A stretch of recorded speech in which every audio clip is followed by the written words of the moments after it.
Welcome to the Purpose Focused Advisor. This show is for financial advisors who want to grow their business with clarity, lead with purpose, and build a life that reflects what matters most.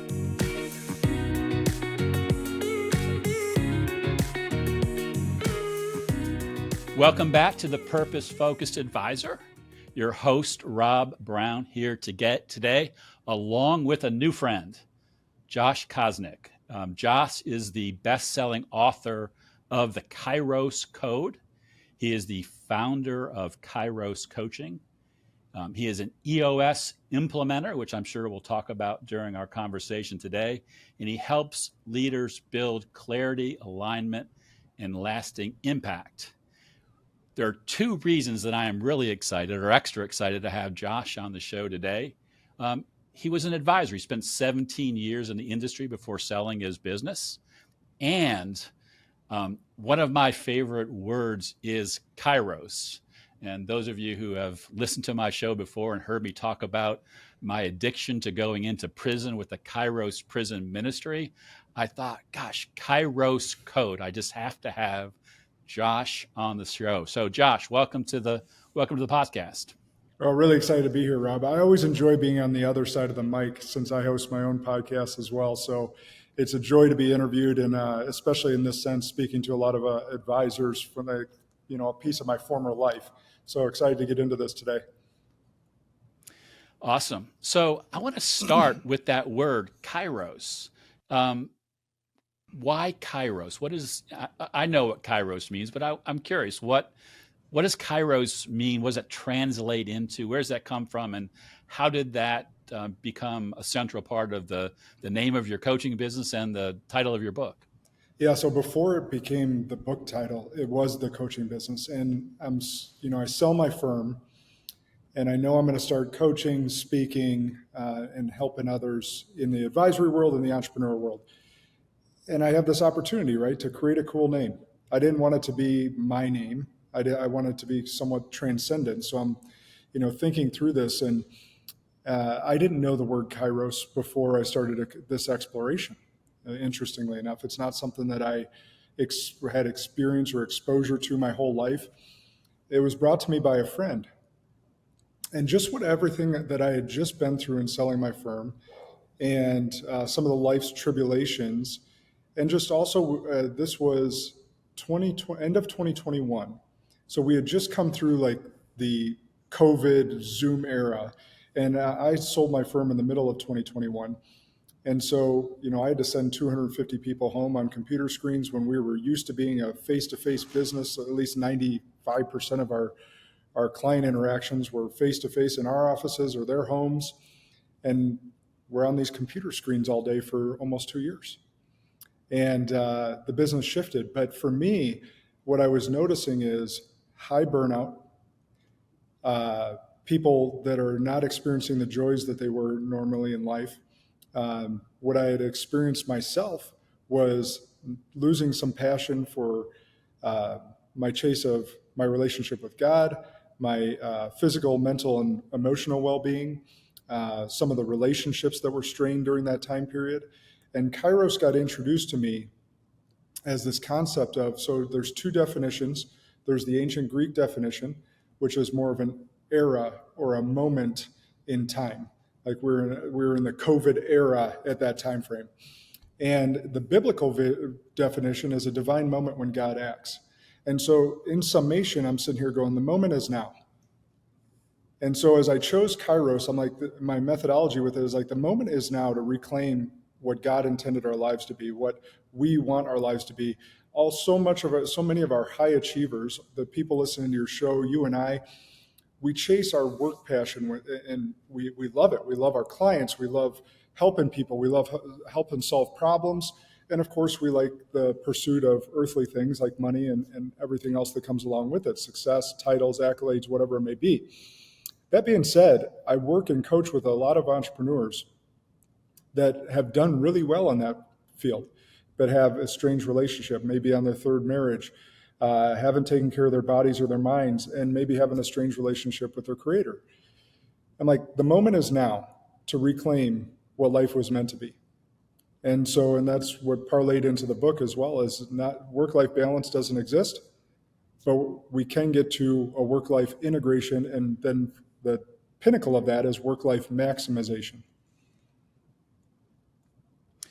So you said a mouthful there, Josh, and I want to unpack some of that. And I want to start with the last thing that you said, that work-life balance doesn't exist, and I agree with you. But how did you come to that? Because certainly, in a lot of coaching and in different ways that we think about living, getting the most out of our time, that's one of the phrases that comes back over and over. You just need some work-life balance. Yeah, I'm glad you picked up on that, because I'm sure I ticked someone off as I said that. They're like, what do you mean it doesn't exist? Well, here's what I mean. If you think about balance, what does balance mean? It means 50-50. When has there ever been a time in any of our lives that our work and our life was 50-50? So I have 4 young kids. So here's how I came to it is I was pursuing success. I was pursuing accolades, money, and continuing to build the firm and all the goals that I had set out for myself, and doing very, very well with that. And then I was also physically fit. I'm still physically fit. I take care of my body. I take care of my mind. But in this raising 4 kids, and this work-life balance just keeps popping up as it does in our circles and our coachings or speakers from stages or whatever it may be. I'm like, all right, so balance, 12 and 12, 24 hours in a day, split that 12 and 12. Well, in my early career, I worked at least 12 hours. Later on in my 17 years, it was more like 9 hours a day. But even if I set that out as 12 and 12, we got 8 hours to sleep, hopefully. And let's just take my kids. They got to go to school. So they're out the door by 7:30 a.m.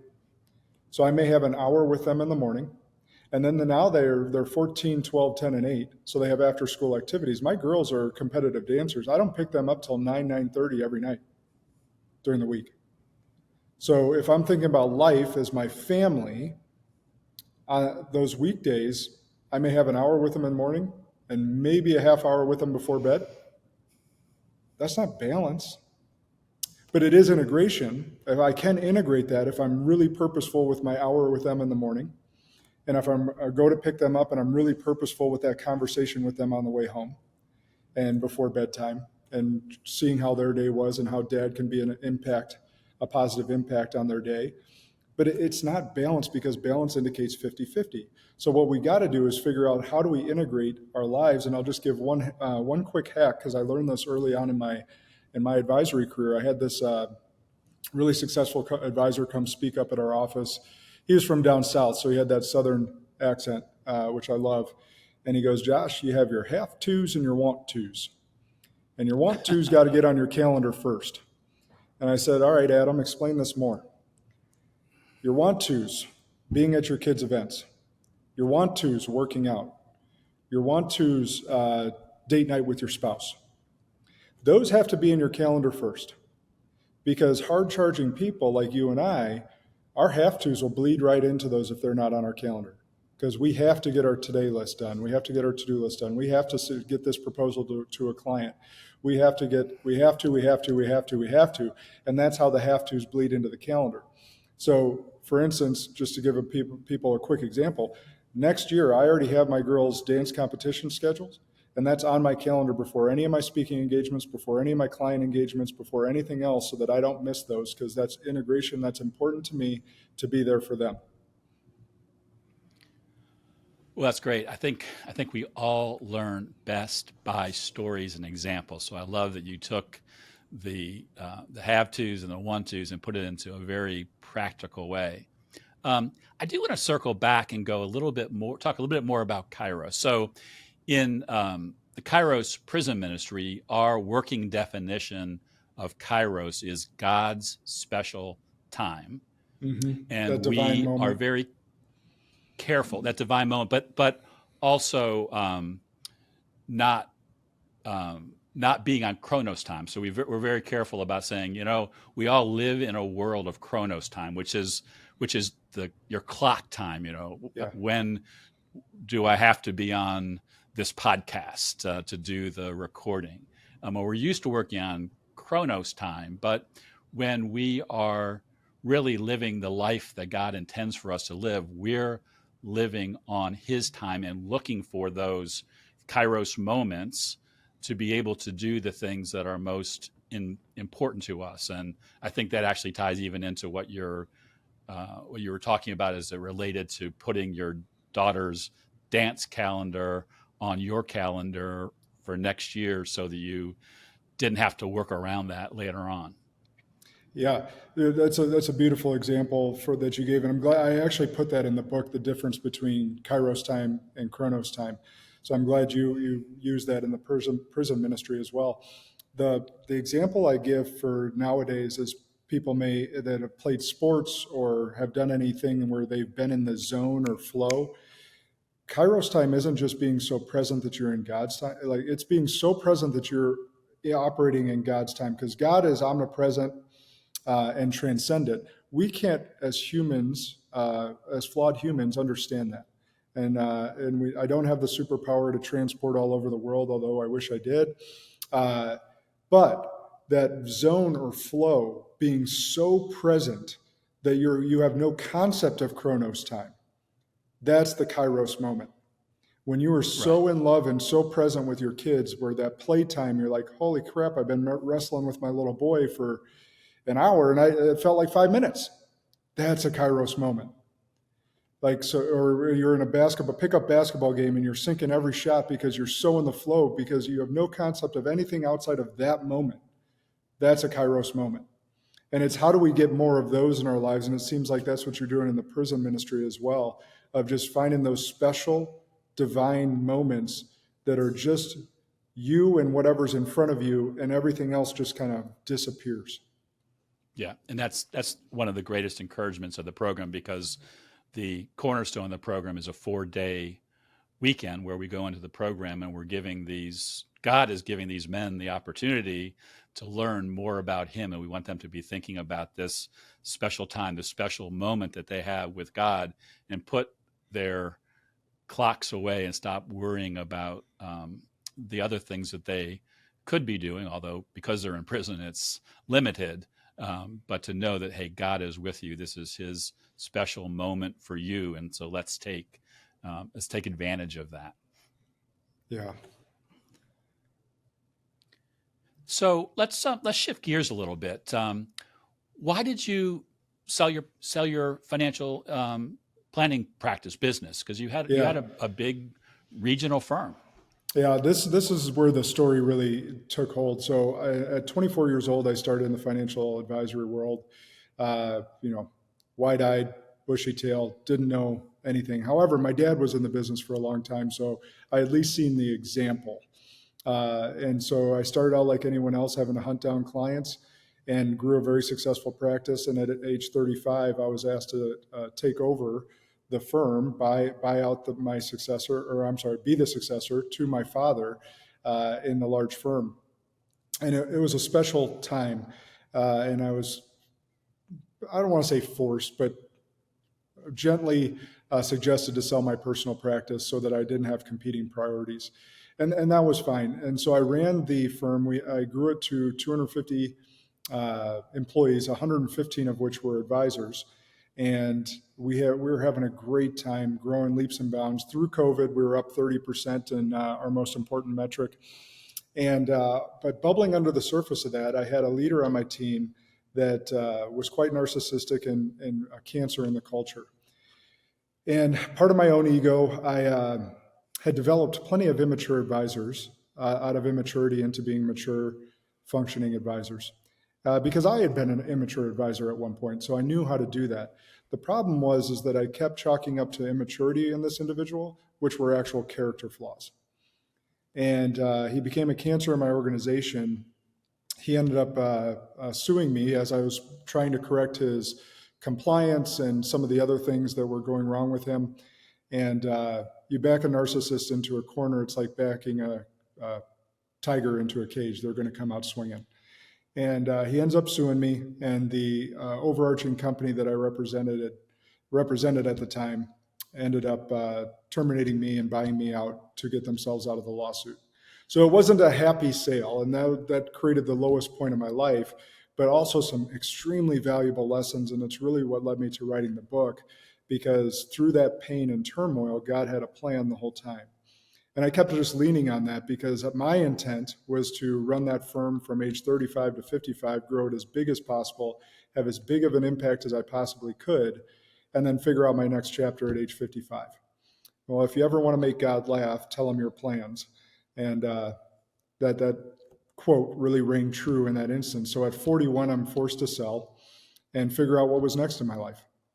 And so through those lessons, I never thought I'd be an author, but God kept telling me that, hey, these lessons weren't meant for you. They were meant for you to give back to the world.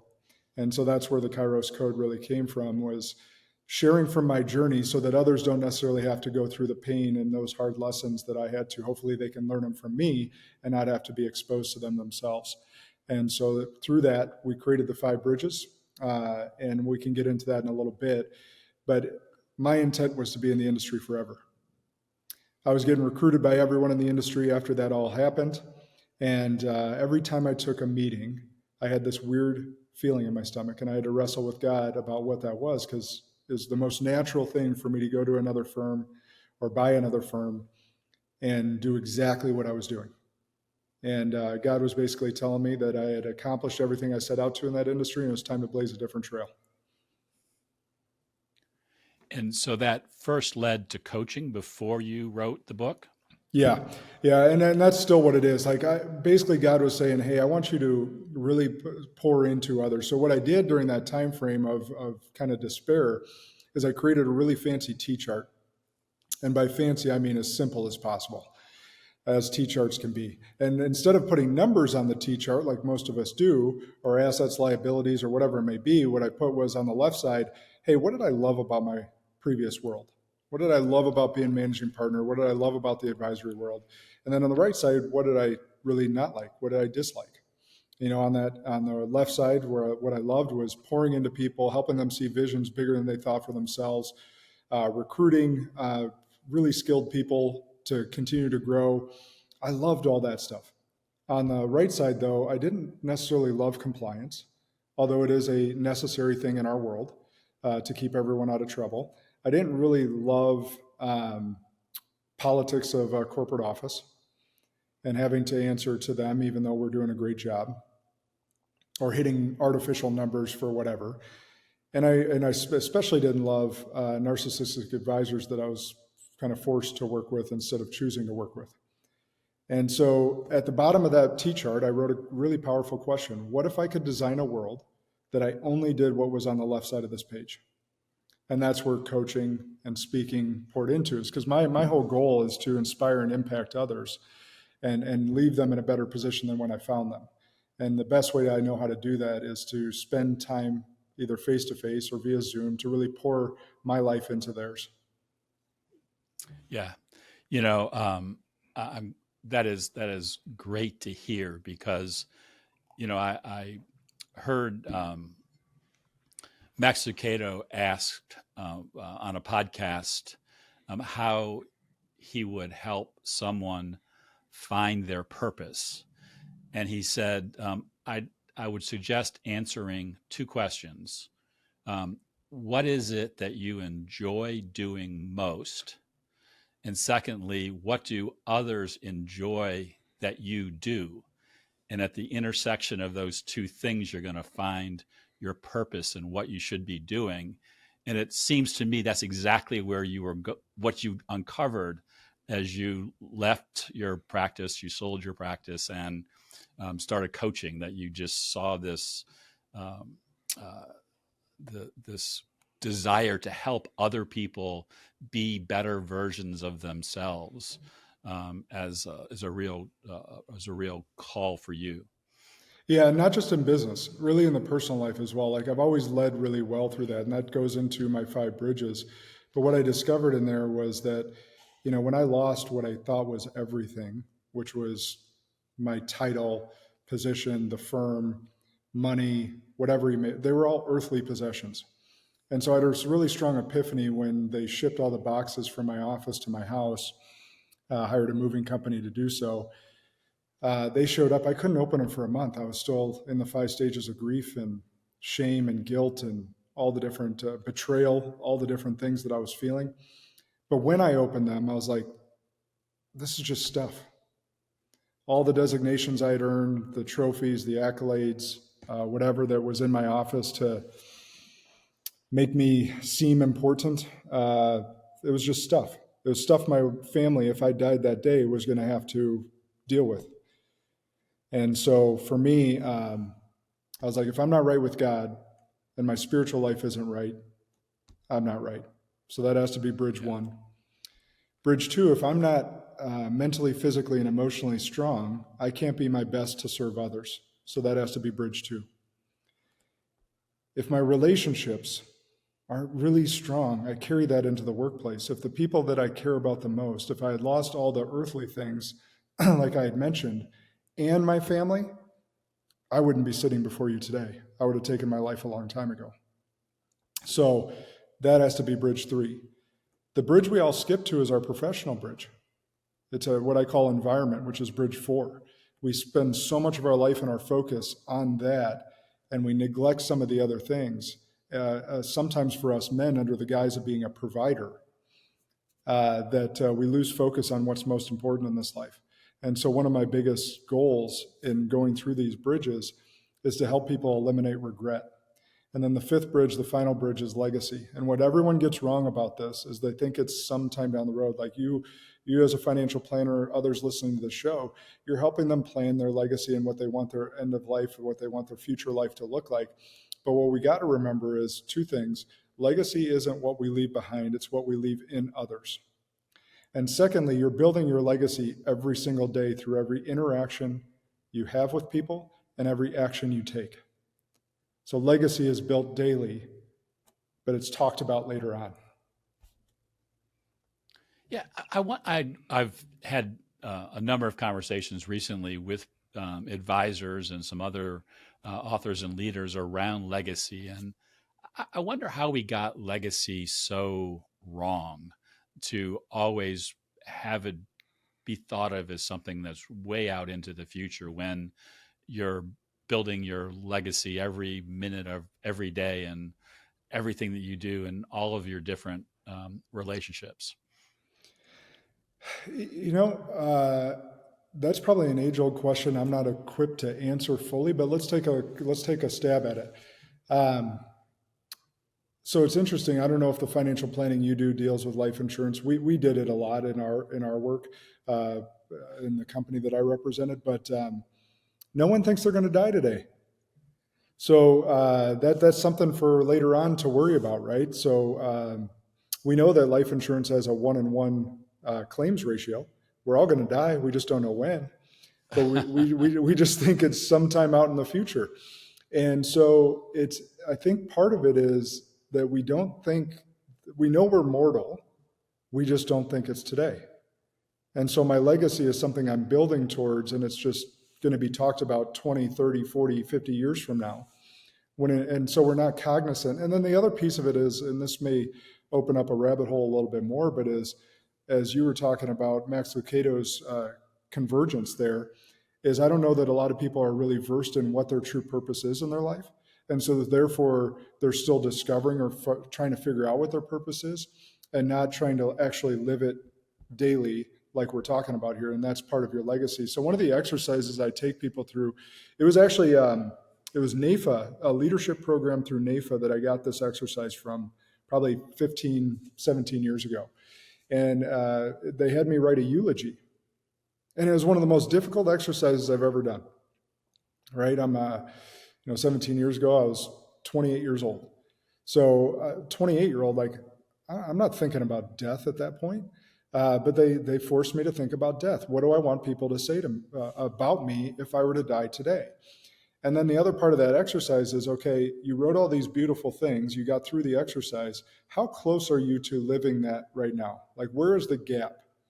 And so this is an exercise I use with coaching clients a lot, because to get them more cognizant of the daily legacy that they're leaving, instead of thinking about legacy as some futuristic thing. But if anyone hasn't done that exercise, it's extremely emotional, it's extremely difficult, but man, is it powerful.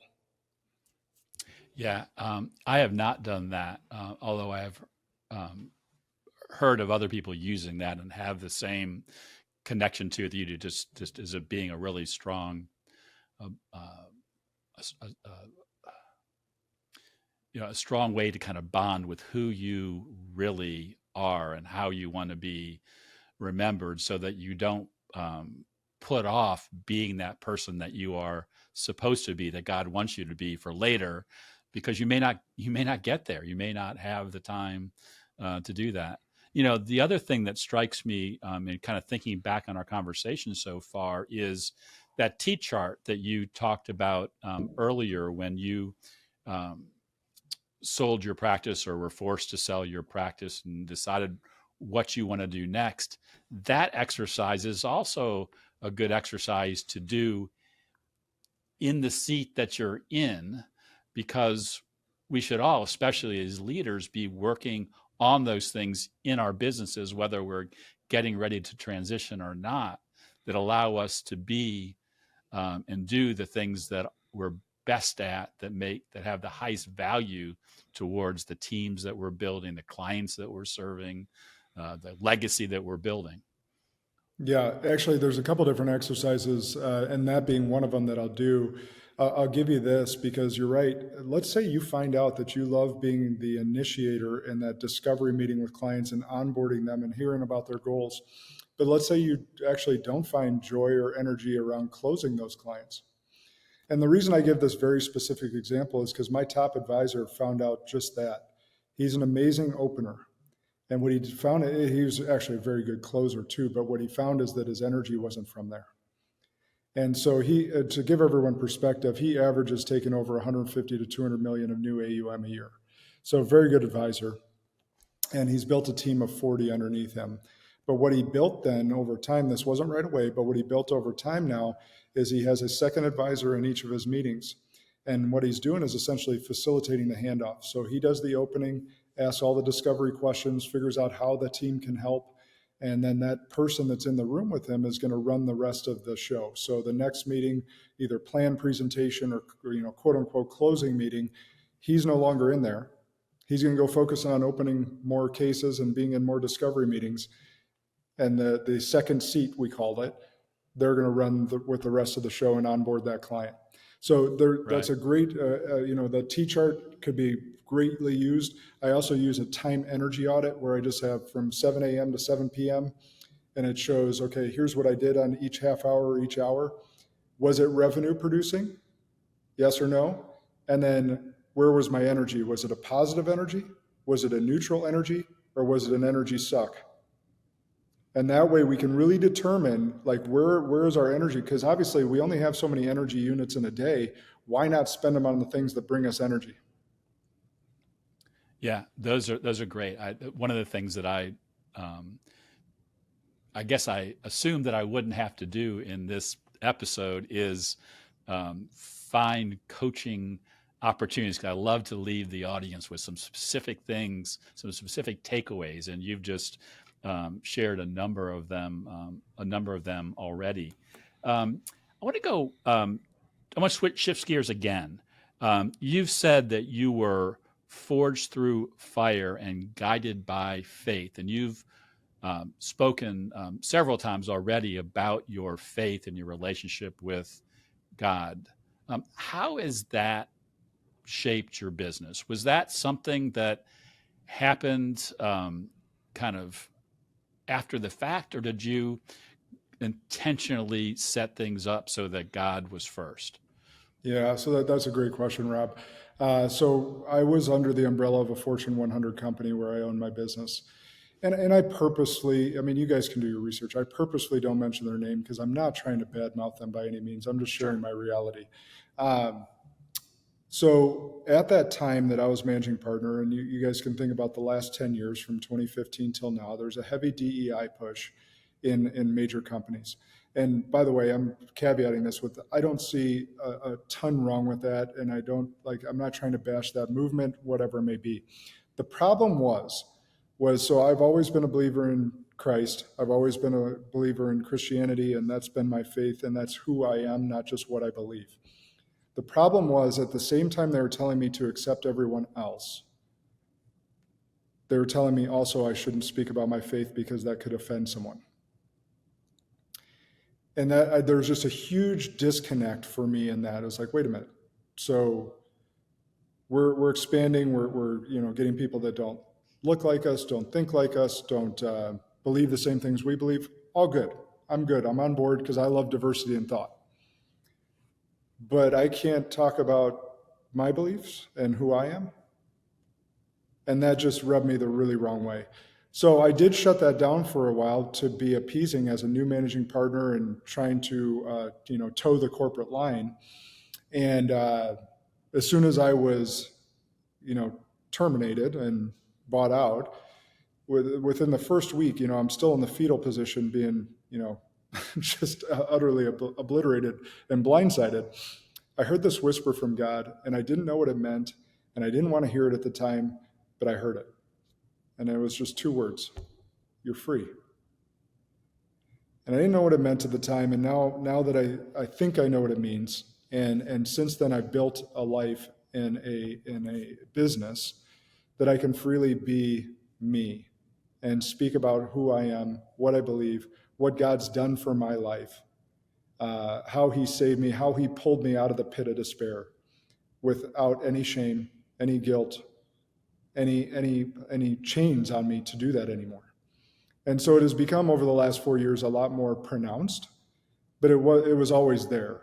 And in my relationship through this pit of despair and him pulling me out to show me a better way, or at least a better way for me, has meant the world to me. And it's something that I have to share because it's what he's done for me. I can't hide. I would be turning my back on him. Yeah, that's great.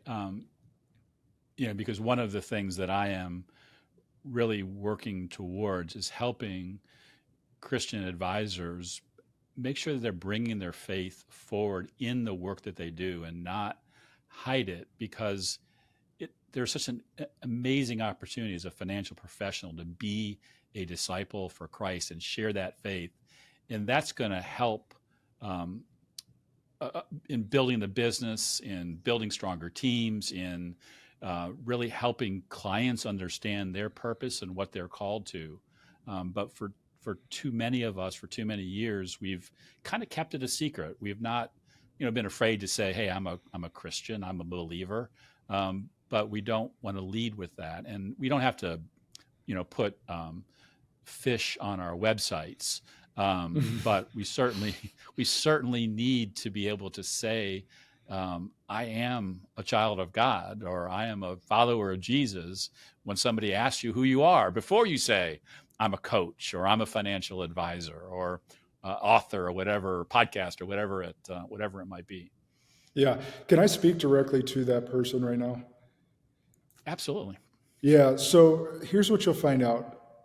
Not everyone in this world is for you. And the sooner that you can realize that, the easier life's going to be for you. At least simpler, maybe not easier. And by the way, there is a difference between easy and simple. And here's what I mean by that. As soon as you figure that out, you can then choose to be your authentic self. And as you become your authentic self, you magnetize those that are meant for you, and you repel those that aren't. So if you go out online right now, pick up your phone, record a video, and say, I am a child of God. Jesus Christ is my Savior. You are going to get some hate on that video. However, you're also going to get some love. And the love that you get, and by you just pronouncing who you are and what you believe or what you stand for, those are your people. The people that hate you for that, the people that make nasty comments, the people that unfollow you, they weren't meant for you. And they weren't going to be your clients anyhow. And if they happen to slip through the cracks and become a client, they were going to be your biggest pain in the ass. Because you guys, hopefully, and this is some of the things I taught my brand new advisors, is like, there's people in this office, every single one of us, 115 advisors, we're all different. We all attract our own tribe because we're working through the community as our authentic selves. And so as you do that, you'll attract your own tribe, which means there's people out there that aren't for you. So being your authentic self becomes a magnet to who is meant for you. And so I just implore the person that you were just talking about. I'm like, just do it. Just be you. God made you special. There's about 8 billion people on this planet. Every single one of us has different fingerprints. That's how the FBI can track us. Every single one of you. And so that means that every single one of you also got unique gift, unique personality, unique eyes. Everything unique is about you. And so that uniqueness is what makes you different. And that uniqueness is what's going to attract your best clients. Yeah, that's great.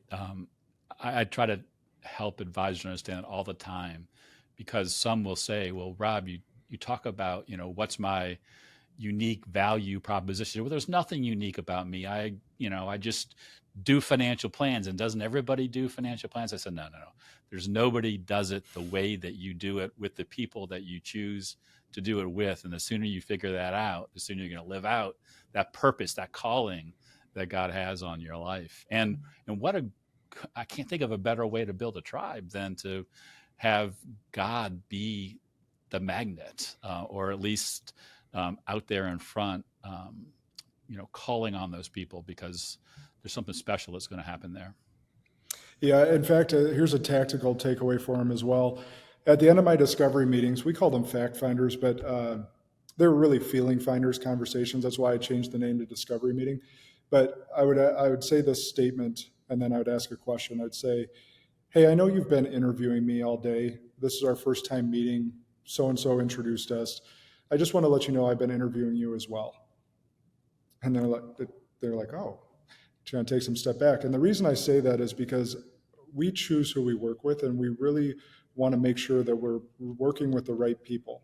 The last thing you want, the last thing I want, is to see Rob's name on my calendar and be like, oh shit, this guy. You want me to be excited about seeing you, and I want you to be excited about seeing me. So that being said, I want to ask you a question. If I were to be the advisor in your life, what top 3 expectations would you have for me if I played that role for you? And then I'd get those expectations, and then I'd give them my expectations. I'd give them my top 3 expectations. And that's how we would typically close a meeting. And then we'd set the next meeting if it made sense and go from there. Wow. Well, Josh, another powerful tool that any advisor listening to this episode could take and put to work tomorrow that would make a difference in their business, and in particular with those client relationships. But it is time to land a plane. I just looked up and realized that we've been going longer than we planned, and I'm sure we could go another hour if we both had time. But Josh, I want to give you kind of one last opportunity, or actually 2 last opportunities. One, is there anything that you wanted to say that you didn't get in? And then secondly, what's the best way for somebody to get a hold of you so they can learn more about the work that you're doing at Kairos Coaching? Something I didn't say. Well, I will tell you this. A lot of what I alluded to was from a 30,000-foot view. There's so much gold in the book that I wrote, the Kairos Code. The feedback that I've been getting from it, Rob, has been pretty impactful, because I've read over 1,000 personal development and leadership books in my lifetime. And everyone recently seems to be coming at it from the position of, I'm an expert in this thing. And it's good stuff, but they're the expert in this thing, and that's how they're trying to position themselves. I'm just trying to share from the journey. And that's the feedback that I've gotten. Like, they've said it's so real and so raw, and I've shared very vulnerable stories in there to help impact the world. And we actually created a free assessment, so you can go to joshkosnick.com. It's in the book, but it's also for free on my website, and it's called the Life Quotient Assessment. And it's really to see how well are you maximizing those 5 bridges that I alluded to earlier, and are you just crushing bridge 4 in the environment of your professional, your financial world, and the rest of the bridges are falling apart? Or do you have some balance in there, and there's just some areas that you need to tweak to get better? So there's 84 questions. The average person, it takes 7 minutes to complete it. So it's not a long one. And it's meant to be used at least on an annual basis to see, because there's going to be trials and tribulations that we all go through.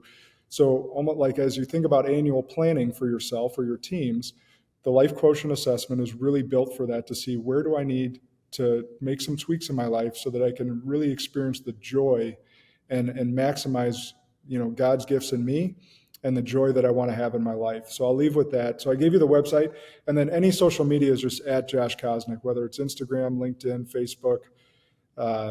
That's pretty much where I spend most of my time, is those three. Okay.